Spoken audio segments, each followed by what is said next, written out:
What is up, ladies and gentlemen, and welcome back to another quick tutorial on Valheim with me, Nightfall. And today we are going to be finding fine wood and core wood. So before you do any wood chopping, you're going to need to get yourself one of the axes, the stone axes. So you're going to pick up some branches from the floor just like this, and you're going to look along the floor for some of the stones, and you're going to be able to pick these up just like this as well. Once you've grabbed enough, let me just take care of this guy. Once you've grabbed enough, all you're going to do is go into your inventory and make yourself a stone axe. I've obviously got the bronze axe. I'm just going to show you guys how you go through the process to start with. And then you're going to make your way for some core wood down to the Black Forest.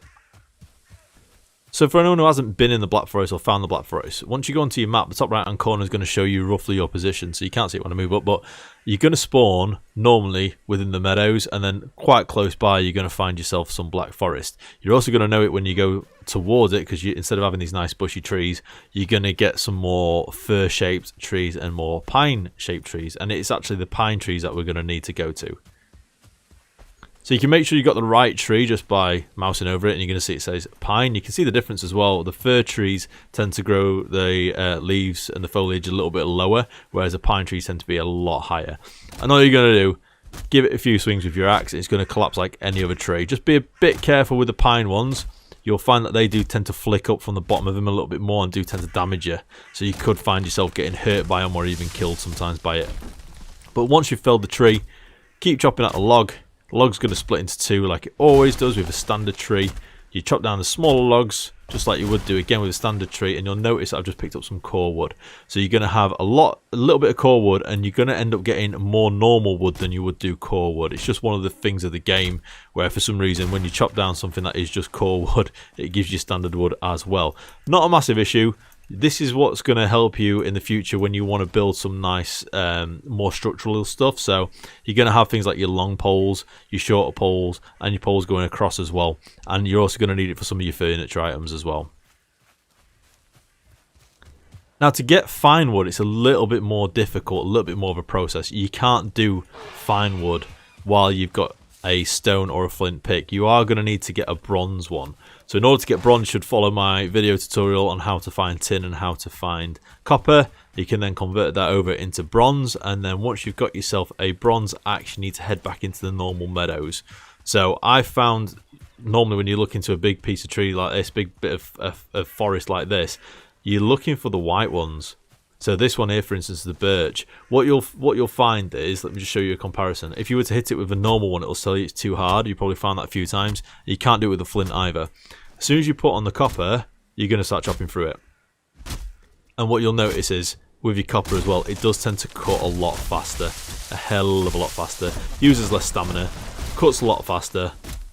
And again, same with your core wood, same with the pine trees.